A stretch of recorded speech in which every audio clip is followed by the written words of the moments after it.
Warnai hari ini dengan obsesi kami, berbagi inspirasi hanya di podcastnya MSI. Halo semuanya, apa kabar nih? Semoga sehat-sehat aja ya. Selamat datang di podcast Obsesi, obrolan seru sistem informasi. Kenalin, aku Mutia. Dan aku Faskia.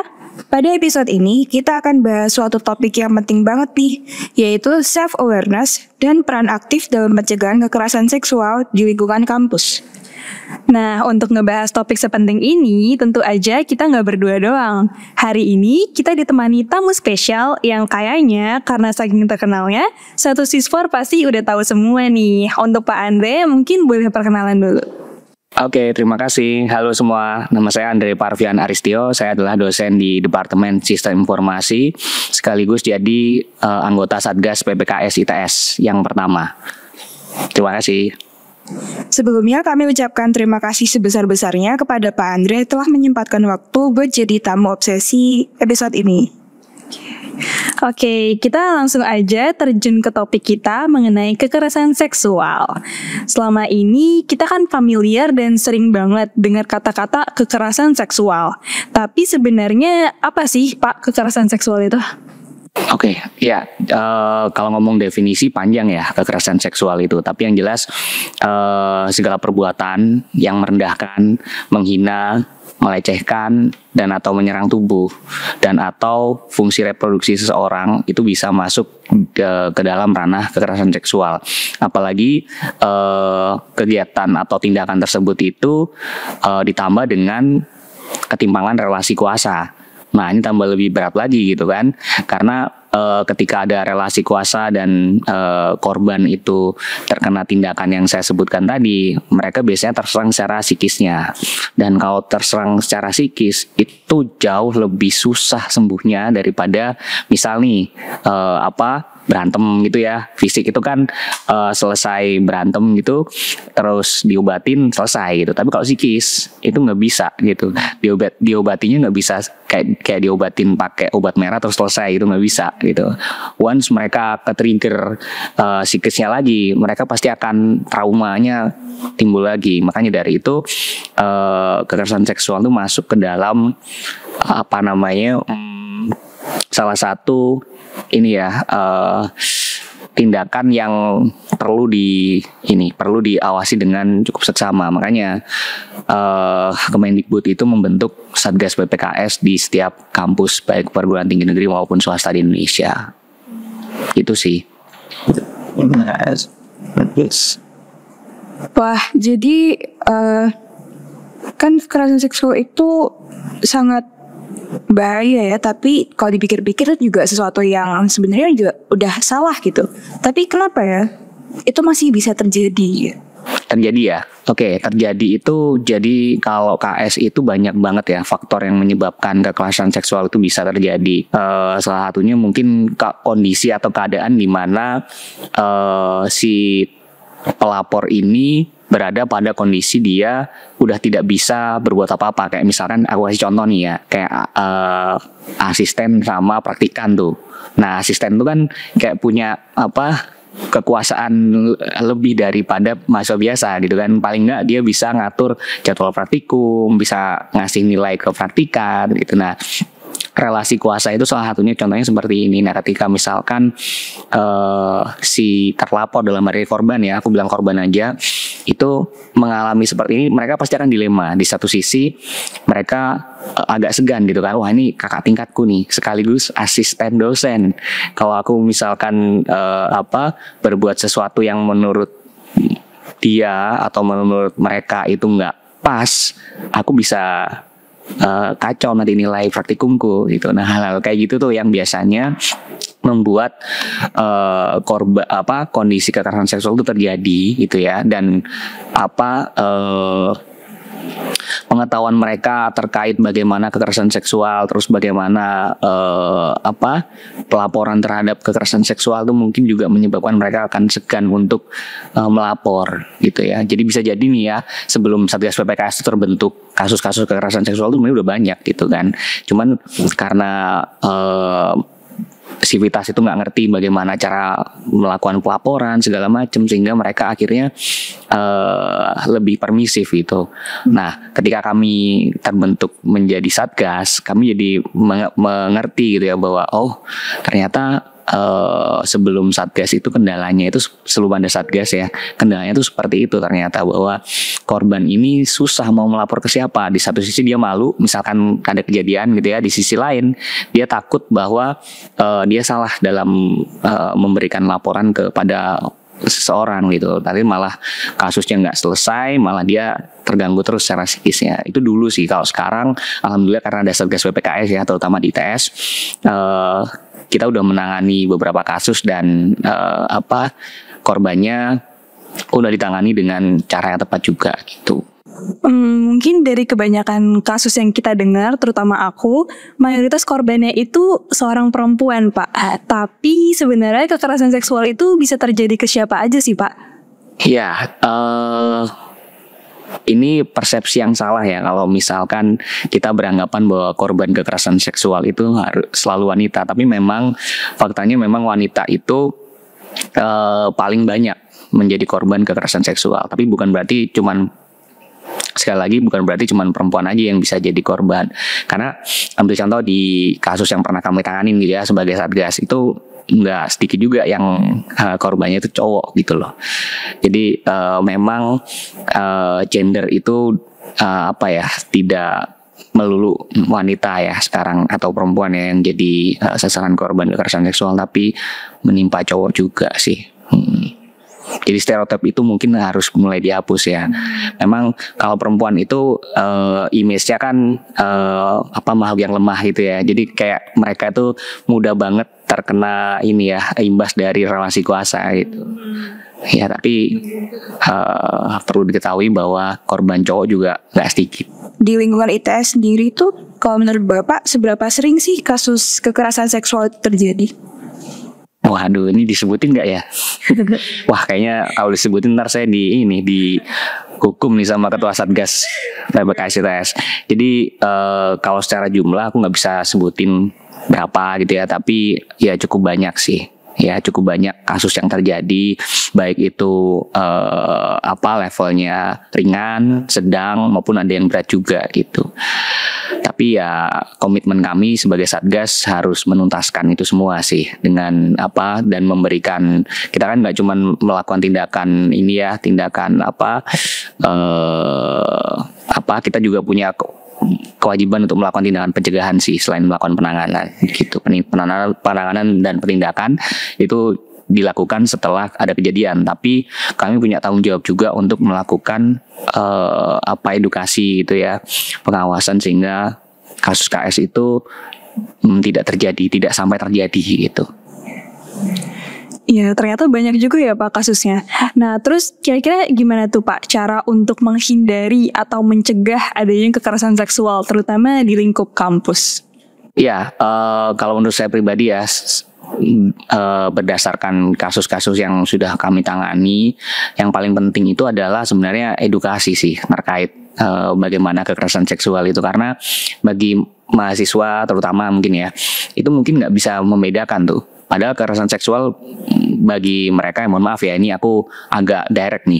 Misalkan kekerasan seksual itu anggapannya mungkin perkosaan gitu ya, atau pencabulan gitu ya. Padahal kekerasan seksual itu nggak hanya secara fisik gitu, non fisik, verbal pun bisa gitu. Kayak misalkan ada temenmu cowok gitu ya, catcalling kamu gitu kan, itu mungkin kayak aduh ini biasa nggak ya gitu ya, karena kurangnya edukasi kan. Padahal catcalling itu juga masuk ke dalam kekerasan seksual loh. Kamu pasti merasa harkat martabatmu sebagai wanita direndahkan kan, karena kamu dipanggil gitu kan, dipanggil ya dengan panggilan tertentu gitu kan. Nah, jadi itu masuk KS. Nah mungkin karena kurangnya edukasi ini sehingga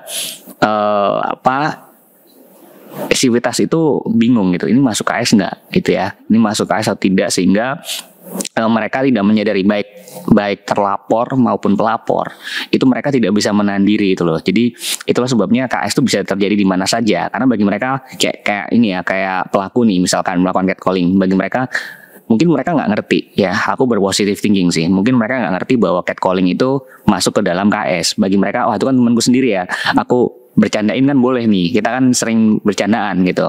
Nah padahal yang dibercandain belum tentu menerima hal itu gitu kan. Nah ketika dia nggak menerima, nah ini bisa masuk ranah KS itu sih. Jadi mulai sekarang mungkin harus berhati-hati ya. Aku titip pesan juga sih ke teman-teman mahasiswa, artinya ketika kalian melakukan candaan yang mungkin agak seksis itu, kalian harus berpikir nih, apakah itu baik atau tidak gitu. Kalau di KS itu udah masuk kekerasan seksual sih.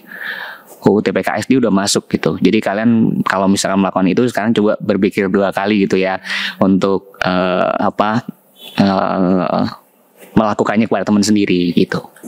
Berarti buat meningkatkan self awareness tentang KS ini tuh sangat penting ya Pak, buat kita sendiri, baik buat menjaga dari diri kita untuk melakukan hal tersebut ke orang lain, ataupun untuk mengenali signal apabila hal tersebut mungkin terjadi ke kita. Iya. Setuju banget. Jadi self awareness itu salah satu upaya sebenarnya ya. Jadi di KS itu selain penindakan, kita juga melakukan upaya pencegahan kan. Nah pencegahan itu adalah salah satunya meningkatkan kesadaran sivitas akademik ya di ITS itu untuk tahu bahwa ini loh KS itu seperti ini gitu ya, bahwa KS itu nggak cuman tindakan yang dilakukan secara fisik, tapi verbal itu juga bisa gitu ya. Tindakan yang kamu pikir sebagai sebuah candaan itu ternyata bisa membuat orang lain itu merasa tersakiti gitu loh ya, secara psikis. Nah itu harus mulai disadari mulai saat ini, dan kami terus terang banyak kasus yang seperti itu gitu ya di ITS terjadi, dan kami melihat bahwa ini sebuah peluang untuk memberikan edukasi kepada sivitas untuk memutus mata rantai ini ya, terkait tindakan-tindakan bercanda yang arahnya itu ke ini ya, yang berhubungan dengan kekerasan seksual gitu. Dari tadi kan kita dengar istilah Satgas PPKS. Nah mungkin beberapa teman-teman belum tahu nih Pak, Satgas PPKS itu apa? Mungkin boleh dijelasin dulu. Ya, Satgas PPKS itu adalah satuan tugas pencegahan dan penanganan kekerasan seksual ya. Itu diamanahkan melalui peraturan menteri. Terus di ITS itu sendiri juga sudah ada turunannya, peraturan yang menaungi itu gitu ya. Dan Satgas PPKS ini sendiri terbentuk baru tahun kemarin sih, hampir setahun ya. Tahun kemarin di bulan Oktober tanggal 3, berarti nanti ini kan 2 September nih, berarti bulan depan itu kita tepat setahun nih. Nanti tepat setahun Satgas PPKS itu ada di ITS gitu. Kami terdiri dari 21 orang gitu ya, dari unsur dosen, tendik, dan mahasiswa. Dan perbandingannya itu 1:3 untuk cowok sama cewek, jadi lebih banyak ceweknya sih. Jadi sejauh ini dengan adanya Satgas PPKS itu udah menyelesaikan problem apa aja sih Pak kira-kira? Banyak banget kasus yang udah kami selesaikan, dan ada beberapa kasus yang sedang dalam proses ya. Dan kalau dibilang korban sama terlapor ya sivitas sih gitu, sivitas. Jadi sivitas akademik ITS itu banyak yang menjadi korban ya dan terlapor. Tapi juga kita juga pernah menangani kasus yang terlapornya itu dari luar ITS juga. Ada ya, terlapornya dari luar ITS, dan ketika kami mendapatkan kasus seperti itu, maka kami berkoordinasi juga dengan Satgas PPKS yang ada di kampus tersebut gitu. Nah misal amit-amit nih Pak, teman kita ada yang mengalami kekerasan seksual, gimana cara dia bisa ngelapor ke Satgas PPKS, baik dari dia sebagai korbannya maupun kita mungkin sebagai temannya gitu Pak? Memang benar ya. Jadi kalau sebelum aku kasih tahu cara ininya lapornya, memang benar bahwa kalau kita sebagai teman melihat ada ya kekerasan seksual itu ya, itu kalian harus proaktif sih. Karena dari kasus yang pernah kami tangani itu ya, itu ada laporan malah yang dari temennya gitu, bukan dari orang yang terkena KS-nya gitu ya. Jadi mungkin ya itu tadi ya, nggak semua orang itu berani speak up sih masalahnya.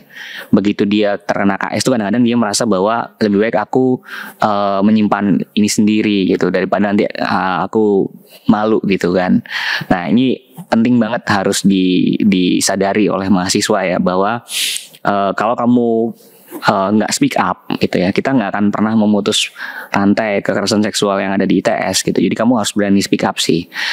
Nah itu ya. Jadi kalau misalkan kalian sebagai teman ngelihat ada yang teman kalian kena KS, harus segera laporan juga ke Satgas PPKS ITS. Kamu bisa kontak DM-nya, kontak DM ke Instagramnya Satgas PPKS ITS. Ya nanti searching aja tuh Satgas PPKS ITS, itu nanti keluar Instagramnya. Selain itu juga kamu bisa kontak melalui Google Form ya di its.id / ruang aman ITS, R-nya besar, A-nya besar, ITS-nya besar. Aku ulangi lagi ya, its.id / ruang aman ITS, R-nya besar, A-nya besar, ITS-nya juga besar. Terus dari Satgas sendiri bakal gimana Pak dalam melanjutin proses kasusnya dari awal dia laporan diterima sampai penanganannya tuh gimana? Prosedurnya ya. Iya. Nah, oke. Jadi aku kasih gambaran sedikit nih. Prosedurnya itu nanti terlapor kan melakukan pelaporan terkait sebuah kasus kekerasan seksual yang menimpa seseorang gitu, baik dirinya sendiri maupun orang lain. Nah, nanti setelah kita menerima laporan, kita akan melakukan cross check dulu nih. Kita akan mencari tahu kronologisnya seperti apa. Bagaimana sampai kekerasan seksual itu bisa terjadi pada kamu gitu kan, atau pada terlapor. Pada pelapor. Aku kadang-kadang salah nih bilang terlapor sama pelapor gitu ya. Bagaimana itu bisa terjadi pada pelapor atau teman pelapor gitu kan. Nah, nanti dari kronologis itu kita mungkin perlu menanyakan pada saksi untuk memperjelas gitu kronologisnya. Jadi misalkan kan kadang-kadang korban KS itu dia masih shock atau masih trauma, sehingga ketika dia menceritakan sesuatu kadang-kadang mungkin nggak lengkap gitu kan. Makanya kita perlu cross check dari saksi. Jadi misalkan ada orang lain atau temennya yang melihat kejadian gitu ya, sehingga bisa memperjelas apa yang menimpa orang tersebut gitu. Nah setelah itu tapi saksi ini jika diperlukan sih, kalau misalkan memang nggak ada ya cukup laporan dari pelapor saja gitu ya. Nah setelah itu kita akan memanggil terlapor nih. Kalau misalkan itu di lingkup ITS ya terlapornya, maka kita akan memanggil yang bersangkutan sebagai terlapor untuk mengklarifikasi gitu ya. Tapi perlu diingat bahwa Satgas PPKS itu selalu berpegang atau selalu berada pada sisi korban gitu. Jadi apapun yang terjadi dari pengakuan korban, kita akan berasumsi bahwa itu benar sampai berlaku sebaliknya. Jadi sampai ada bukti bahwa itu salah, baru kita akan terus berpedoman bahwa itu benar. Karena nggak menutup kemungkinan kan kadang-kadang gini ya, walaupun ini nggak terjadi sih, kadang-kadang kan bisa aja orang pura-pura mengalami KS gitu ya supaya menjatuhkan orang lain, kan bisa aja. Untuk menghindari itu memang kita harus cross check dua sisi sih. Kalau ada saksi malah lebih bagus lagi. Makanya pengakuan terlapor atau konfirmasi dari terlapor itu sangat diperlukan. Nah setelah itu kalau sudah lengkap baik dari pelapor dan terlapor ininya udah lengkap ya, kronologis segala macam udah lengkap, nanti tim Satgas PPKS yang menangani kasus itu akan berdiskusi gitu. Ini masuk kategori apa nih kekerasan seksualnya? Masuk kategori sedang, ringan, sedang atau berat.